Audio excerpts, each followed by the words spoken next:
Jadi mohon izin Bapak Hakim, Ibu Hakim ya. Kadang-kadang kita mau ketika memutuskan proses juga kendala kan gitu ya. Padahal pekerjanya nggak bekerja kan gitu. Akhirnya tidak hasil kan gitu. Kan gitu-gitu kita lihat kan apa ya narasi-narasinya kan gitu. Sebenarnya asasnya adalah asas non-profit gitu. Dan ini nanti akan ramai terus ketika pekerja mengundurkan diri atau melakukan masalah berat atau mendesak itu.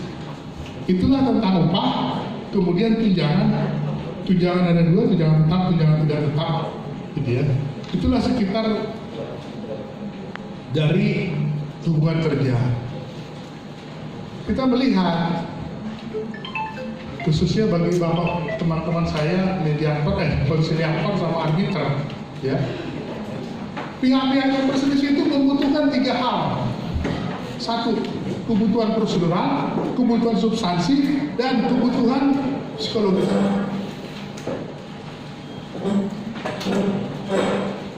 Itu kebutuhan teman-teman pihak-pihak yang berselisih. Kalau kita konsiliator, bagaimana kita memenuhi kebutuhan itu? Kalau kita arbiter, bagaimana kita memenuhi kebutuhan itu? 3 kebutuhan yang harus dipenuhi.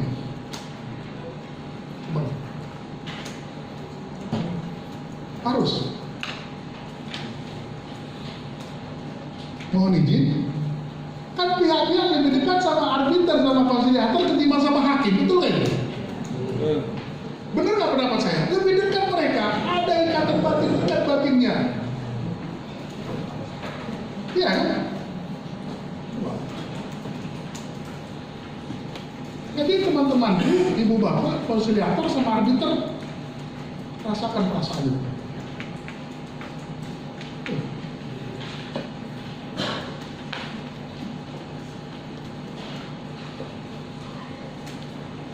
Jadi bagaimana kita memenuhi kebutuhan itu, coba. Prosedur, substansi, dan psikologi. Jadi kalau kita lihat prosedur, cara memperlakukan dalam menyelesaikan perselisihan. Ini betul ini kami dapatkan ketika kami bekerja perkara dan mediator. Kemudian pokok masalah yang diperselisihkan, kehilangan tenaga serta hubungan baik. Teman-temanku konsiliator, bagaimana anjuran konsiliator itu harus substantif dan solutif. Coba. Karena tuntutannya banyak kan gitu. Kan perselisihan ditangani konsiliator apa? Perselisihan kepentingan. PHK antar iya kan? Yang ditangani apa? Perselisihan kepentingan PHK sama antar SB. Udah. Kalau perselisihan kepentingan umpamanya sampailah ke kita perselisihan perundingan PKB, banyak nggak pasal-pasal yang perselisihan? Banyak. Karena banyaknya konsiliator ngomong gini, udah rundingkan sajalah.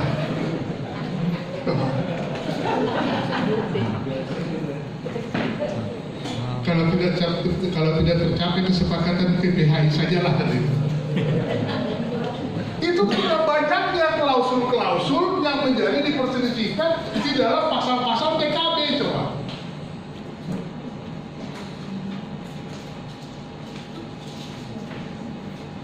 Coba kasus PHK.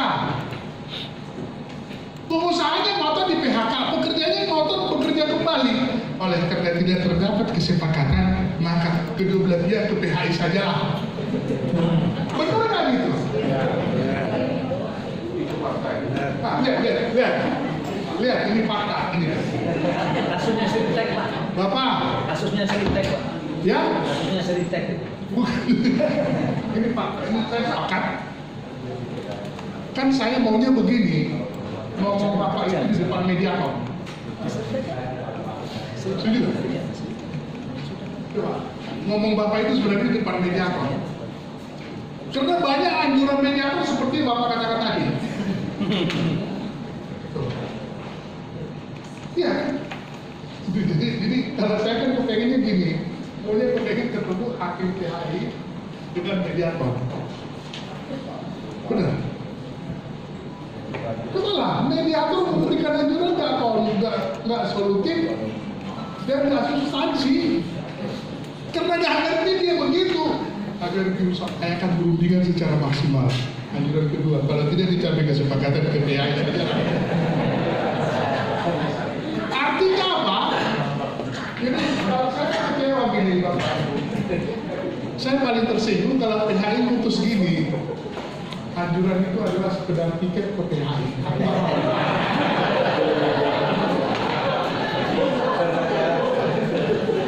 Aku nggak mau.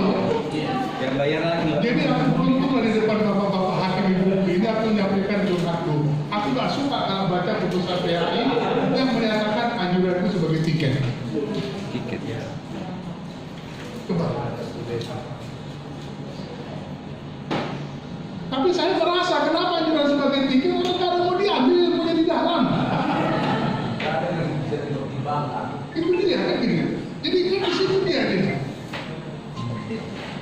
Coba. Saya di depan mediator gini. Keterangan pekerja 10, keterangan pengusaha 10, pendapat mediator 5 coba. Nawar enggak? Coba. Ini sama konsilator juga ya. Pendapat pengusaha 10, pendapat pekerja 10, pendapat pertimbangan hukum mediator 5. Harusnya Yang 5 dirangkum 20 Pak, dong. jadi 1. Ah, mana ada begitu? Begitu. 5 coba. Udah 5 menganjurkan. Atau begitu. Iya kan Bang?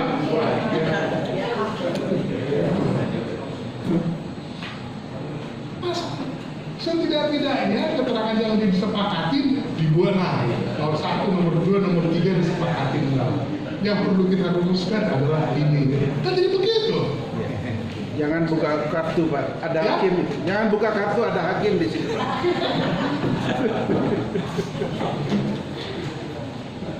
Iya.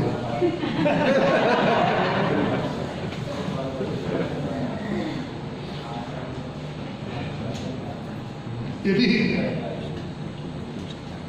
sama bapak hakim lah, saya mohonlah janganlah dinarasikan sebagai syarat gitu ya, kan enggak menilai sebagai syarat, didiamin aja lah kan gitu ya. Sedih aku bacanya, itu benar sedih nggak Pak? Saya Pak. Sedih. Sementara kalau saya melihat kan dulu ketika kita penyelesaian perselisihan undang-undang nomor 22 tahun 57 pegawai perantara P4D P4P masih menilai anjuran pegawai perantara.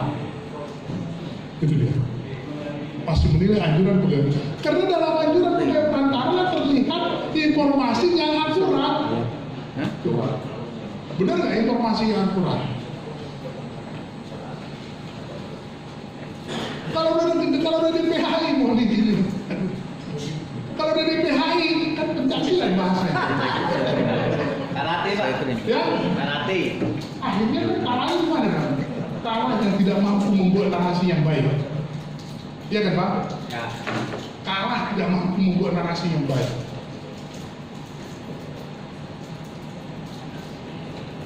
Jadi kalau saya kan baca-baca putusan DKI begini sistematikanya masih enak. Putusan Jawa Tengah masih begini sistematikanya masih enak. Putusan Pekanbaru begini. Putusan Medan begini. Tahu nggak? Ada putusan yang bingung kita jawab bacanya. Ada nggak? Percayalah, jangan bohong lah. Pak, betul Pak. Hakimnya belum ikut seminar Pak. Begini, saya dari 3 kali baru ada maknanya itu. Apa maknanya ini? Gitu? Bang, jangan marah Bang ya. Kenapa nikmat banget tuh? Belum ikut pelatihan Pak hakimnya Pak. Ya? Belum ikut pelatihan. Bukan, jadi ini. Ternyata kan kalau saya pelajari, ada putusan yang menarik. Kan gini, kasusnya gini. Yang menjadi pokok masalah adalah ini kan gitu. Ada pertimbangan hakimnya gitu. Manis nggak kalau begitu? Kalau yang menjadi pokok masalah adalah itu. Dan ini yang dilihat hakim ke bawah kan gitu. Iya kan? Persis. Ada lagi suatu putusan saya baca untuk menentukan jenis perselisihan itu adalah kewenangan PHI katanya.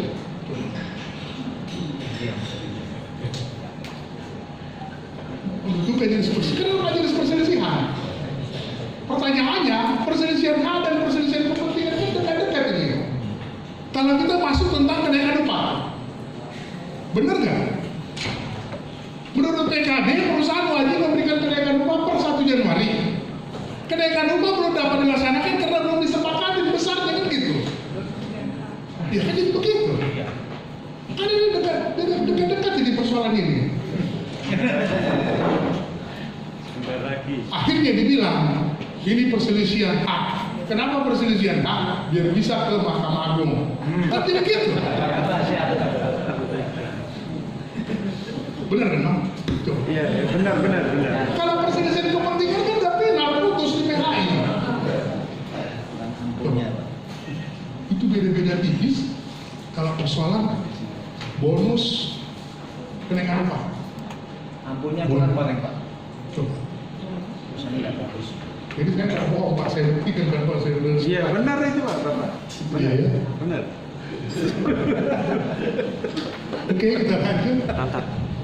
Betul. Nah, ini perselisihan, sudahlah kita tahu lagi Kurang ininya ya.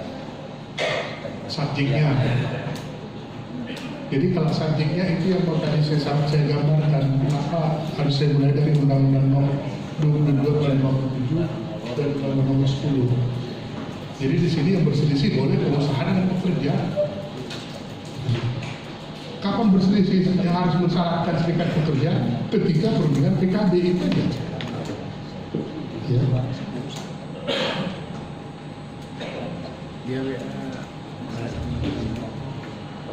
Jadi ini jenis perselisihan. Jenis perselisihan ini ada 4. Nanti ini sesuai dengan kompetensi mediator, konsiliator, dan arbiter. Ya, sesuai dengan kompetensi. Kalau perselisihan PHK, ada lagi PHK massal dan perumahan. Itu adanya di dalam Undang-Undang Nomor 12 Tahun 64. Jadi kan timbul pertanyaan bagi kita, ada apa jenis perselisihan? Tapi ketika masuk perselisihan PHK, kenapa diatur hukum materialnya secara lengkap? Kan jadi gitu. Alasan PHK-nya kan gitu. Kemudian hak-haknya. Baru prosedur kan gitu ya. Jadi diatur secara lengkap, itulah perbedaannya perselisihan hak, perselisihan kepentingan, dan perselisihan antar serikat pekerja. Jadi kalau perselisihan PHK itu, dan timbul pertanyaan lagi, mengapa diatur khusus perselisihan PHK? Karena kalau kita baca sejarahnya begini, PHK itu awal penderitaan, sehingga perlulah diatur mekanisme pengaturan proses PHK-nya.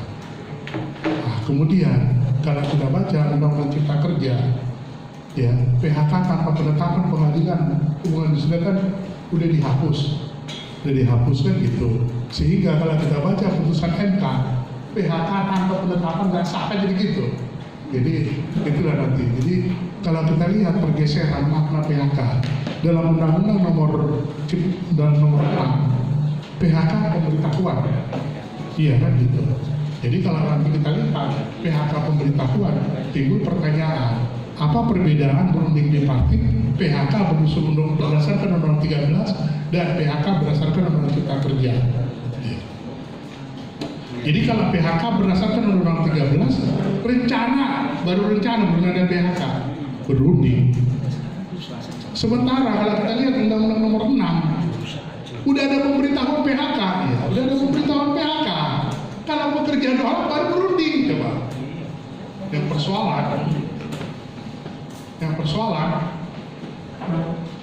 persoalannya adalah si pekerja nggak belum menjawab 7 hari kan gitu, ditransfer pesangonnya.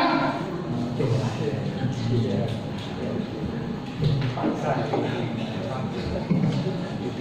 Si pekerja belum menjawab, ditransfer pesangonnya. Berselisih lah kan gitu. Datang hakimnya, kenapa nggak mau kembalikan uangnya? Gimana mau kembalikan Pak? Aku lapar katanya gitu. Coba. Kan kalau kau nggak mau kembalikan kan gitu. Pak, gimana kembalikan? Aku lapar gitu. Itulah teknik Pak. Itulah strategi itu. Sehingga putusan PHI menyatakan batal PHK-nya, kembalikan uangnya. Betul. Dan kompensasi kembalikan ke pesangon itu dengan upah selama proses. Betul. Cerdas putusan PHI. Tapi kalau Bapak mau saya kasih. Yang cerdas itu pengusaha, Pak. Yang cerdas itu pengusaha. Lucu kan? Surat pemberitahuan. Dalam surat pemberitahuan saudara saat menjawab 7 hari. Lupa menjawab apa namanya pekerja kan gitu. Lewat 7 hari dikirim pengusaha pesangonnya. Ya saya ambil dong, aku lapar. Iya kan? Ketika dia ada kan gini. Ya, Ibu Hakim, mudah-mudahan pakai perasaan nanti lihatnya. Lihat, kan kalau kita lihat PHK berdasarkan Undang-Undang Cipta Kerja kan yang dilihat prosedurnya, bukan substantifnya kan gitu. Saya ulang, PHK menurut Undang-Undang Nomor 6 prosedur, bukan substantifnya. Kan gini persyaratannya, apakah sudah kau beritahukan belum sama pekerja? Sudah Pak Hakim, dia. Apakah dijawab atau tidak? Tidak Pak Hakim. Kalau tidak dijawab berarti dia terima PHK dong. Kan begitu dialognya. Iya.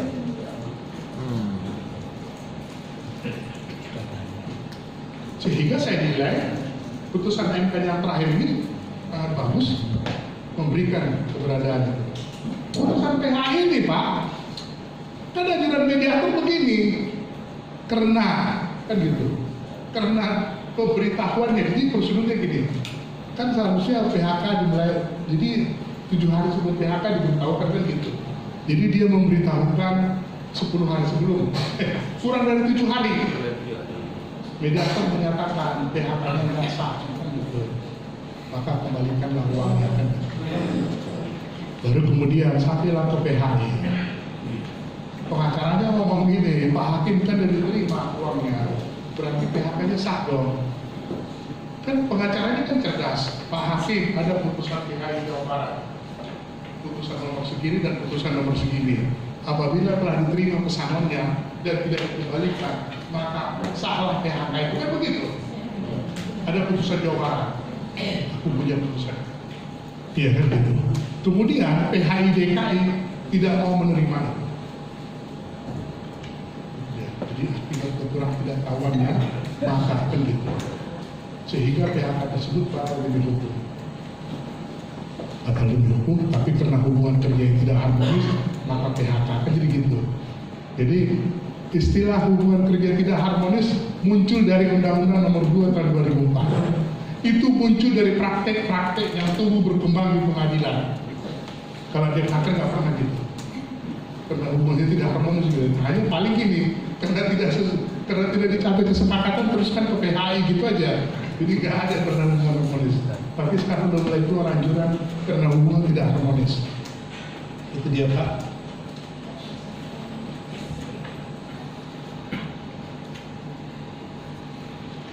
Saya mau gini.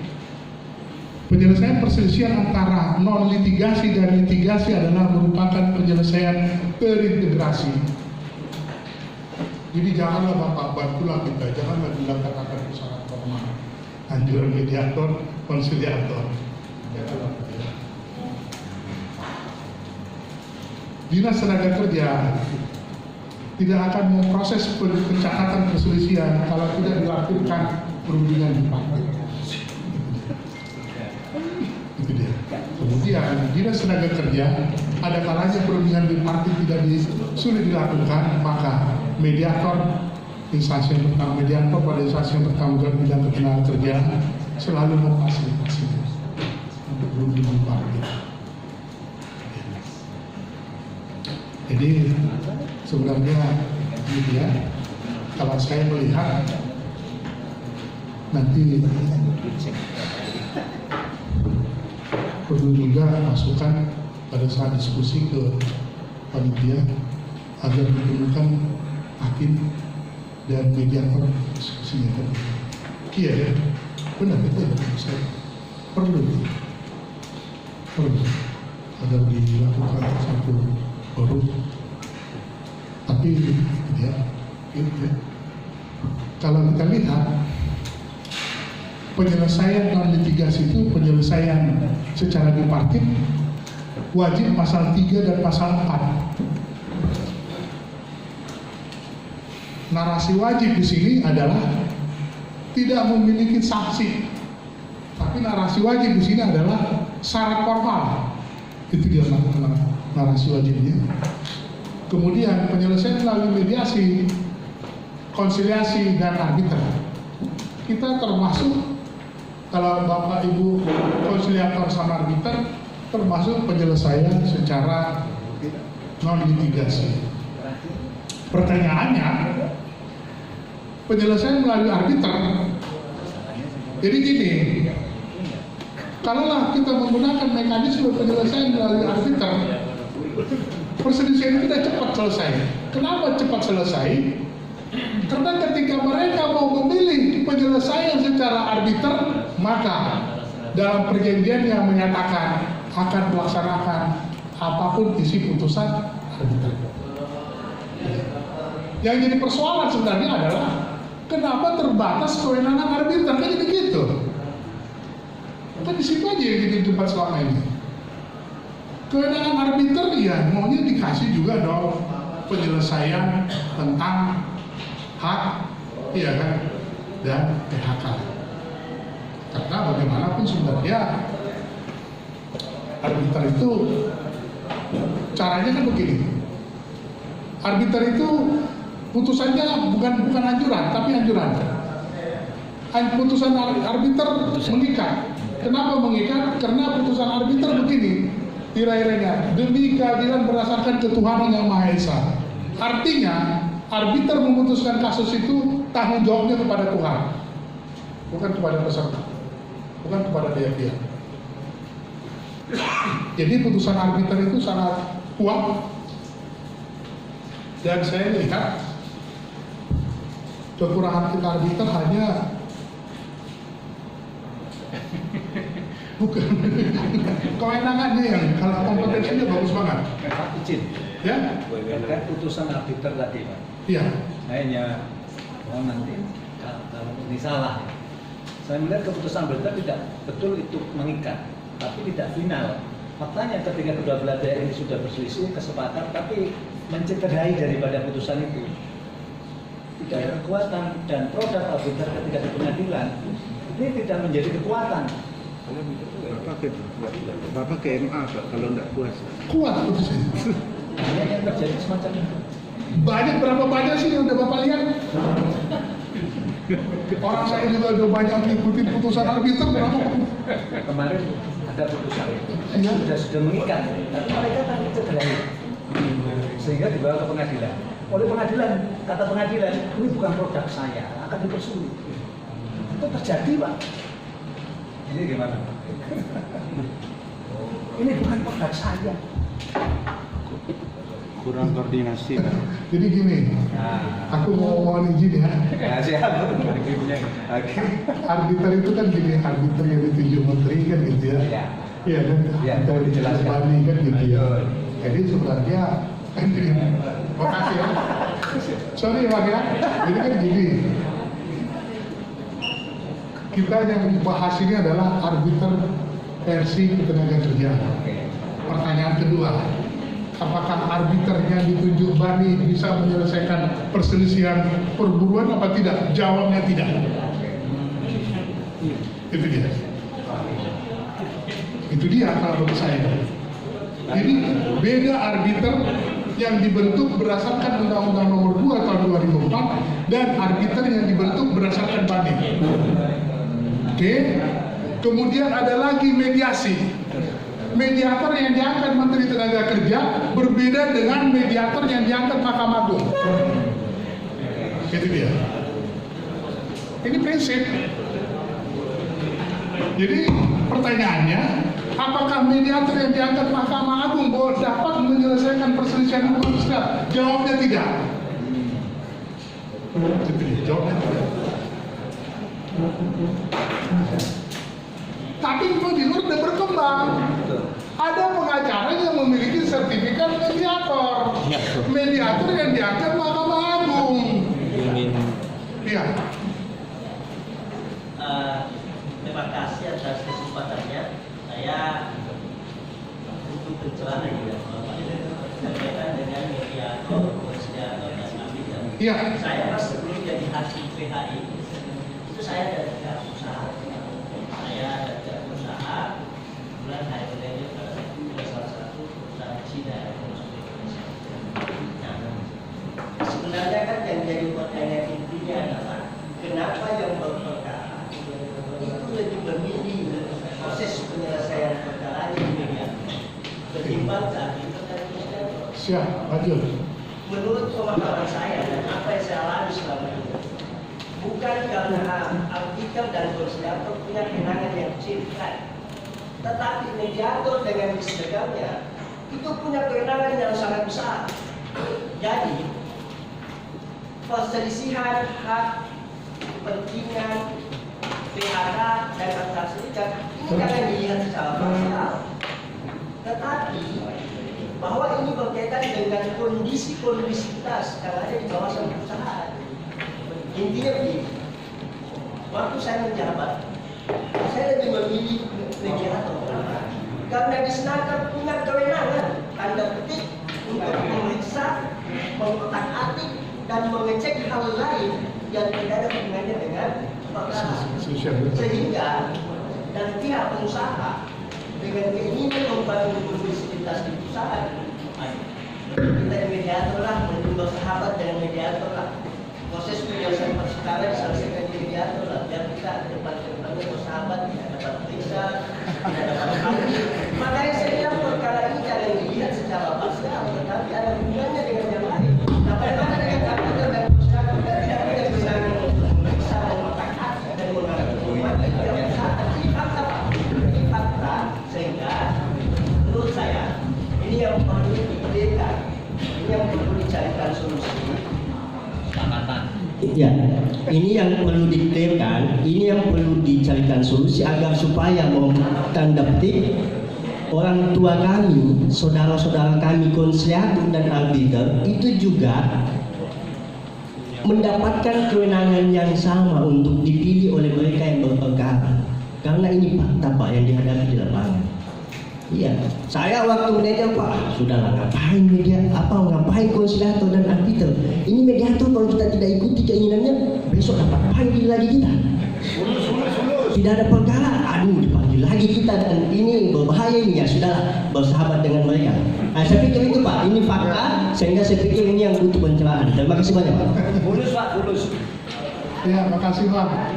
Informasinya Pak. Beliau hakim, Pak. Ya, Beliau hakim. iya, makasih Pak. Tadi Pak belum dilanjutkan. Informasinya ya. Cukup bagus tadi. Jadi cukup menarik ya. Itu dia. Baik, nanti itu kami diskusikan Pak ya. Oh iya. Oke, kita lihat yang kedua. Penyelesaian melalui pengadilan hubungan sosial. Ini litigasi baik ini ya. Jadi tema kita adalah Halo Pak, jadi kita diskusi berarti Pak ya? Saya Pak. ya. Sedikit Pak saya ingin berkomentar Pak. Tapi pertama-tama saya berkomentar Pak. Saya suka gayanya Bapak. Bapak tidak ada mukadimah, Bapak langsung masuk pada isi. Saya suka gaya itu Pak. Jadi tidak basa-basi langsung sama isi. Saya suka. Itu pertama Pak. Terus yang kedua, ada hal yang saya tidak sepakat dengan Bapak tentang bahwa PHI itu tidak menawarkan tentang mediasi. Itu saya tidak sepakat. Ya. Karena Bapak tidak membatasi tadi itu PHI di luar pengadilan ataupun di dalam pengadilan. Tetapi saya berpikir bahwa PHI yang ada di dalam pengadilan. Kenapa saya tidak sepaham dengan Bapak? Hal ini bertentangan dengan Perma Mahkamah Agung nomor 1 tahun 2008 Pak, dan hukum acaranya. karena kami ini berpraktek Pak, bukan berteori. Saya sehari-hari sebagai pengacara, yang di depan kita itu adalah hakim yang mulia. Jadi setiap hari kita berpraktek Pak. Setiap PHI ya selalu menawarkan mediasi. Tidak ada toleransi. Ya, karena di dalam Perma nomor 1 tahun 2008 itu bahwa pengadilan wajib menawarkan mediasi. Oleh karena itu, ya, mohon ditunjukkan dasar hukumnya Pak. PHI itu tidak menawarkan tentang mediasi. Padahal sehari-hari di dalam prakteknya itu tidak seperti itu Pak. Terima kasih Pak. Baik. Ya, nama saya Abdul Hanan Pak. Saya dari Pusbaku Madin Mataram Pak, NTB. Oh iya. Ya. Jadi kenal tak sayang lagi Pak. Gitu. Terima kasih. Jadi makasih Pak. Saya suka itu Pak. Ya. Foto suka itu. Jadi nanti Jenengan tadi.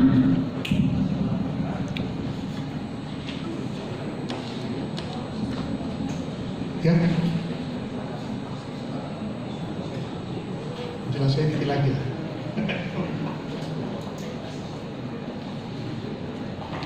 Baik ya.